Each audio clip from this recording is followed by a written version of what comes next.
Nous avons parlé de la notion de plage de couleurs un peu précédemment, mais on n'a pas dit grand-chose dessus.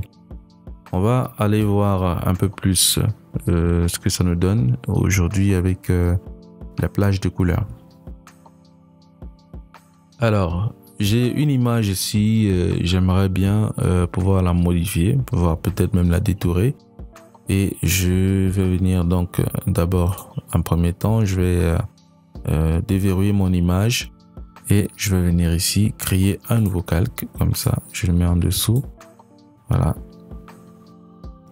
Alors, je vais pouvoir appliquer un calque de réglage dessus. Notamment, je vais mettre cette couleur comme ça. Voilà, hop. Et maintenant, nous avons ici sur notre image, je me positionne juste là. Je vais venir sur sélection, plage de couleurs. Alors, on a la possibilité de sélectionner directement une plage de couleurs à partir de la pipette. Voilà. On peut venir aussi, notamment là, on a le plus, voilà, sur cette pipette et le moins sur celle-là. Ceci dit, si je viens cliquer par exemple sur cet échantillon de couleurs, ça va nous détecter l'ensemble de tout ce qui concerne cet échantillon-là dans notre plan de travail. On peut voir que ça a sélectionné jusqu'ici malgré qu'il y ait des séparations.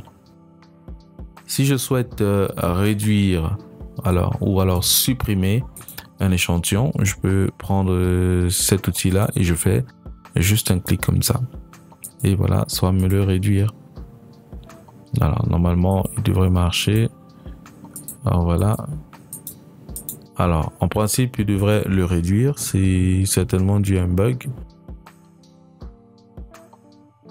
Alors, on a la possibilité de venir ici aussi inverser, c'est-à-dire que nous avons cliqué là pour échantillonner une zone bien délimitée. Et là, on va inverser pour obtenir une autre sélection à la fin.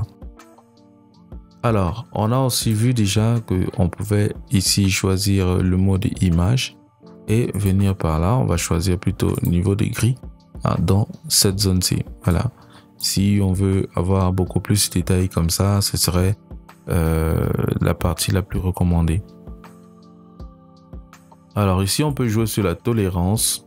Voilà. Alors là, ça va nous servir pour pouvoir nous aider à mieux gérer les différents contours, voilà, si on peut l'appeler comme ça, de notre sélection à partir de la plage de couleurs. Autre chose qu'on pourrait faire, je vais enlever l'inversement.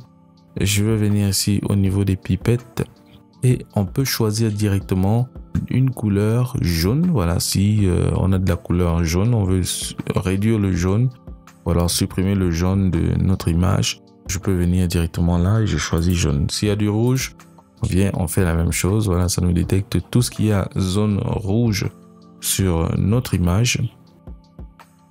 Alors, ce serait pareil avec tout ce qu'on peut avoir ici. Donc là, on est au niveau des verts. On peut voir qu'on a beaucoup de verts. Alors ici, on va sur des cyan. Là, on est sur du bleu. Là, on va sur du magenta. Alors, on n'a presque pas du tout. Les tons clairs, on peut aussi décider de choisir en fonction des tons clairs. Alors, on joue sur la tolérance pour avoir un peu plus de précision. Ou alors, on peut plutôt décider de sélectionner les tons foncés.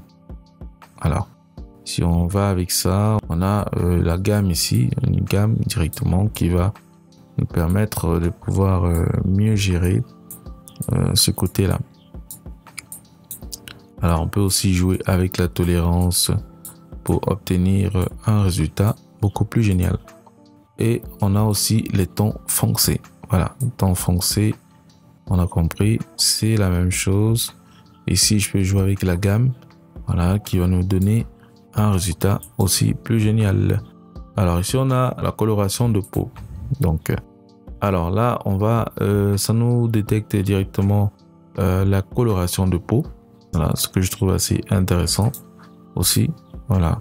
Donc, si vous avez un personnage à peut-être sélectionner juste sur la peau, vous pouvez juste venir là et vous choisissez coloration. de la peau et vous allez obtenir le résultat que vous souhaitez. Alors en gros, on est ici sur le mode pipette qui nous permet d'utiliser les différentes pipettes ici. Alors, ou alors on va avec les modes de couleur, on va avec les tons clairs, moyens et foncés, ou encore on va sur la coloration de la peau. On peut aussi, bien évidemment, pour terminer, choisir les non imprimables. Voilà, tout ce qui ne sera pas imprimable sur notre image, voilà, va être sélectionné et on pourra rapidement détecter cela juste ici.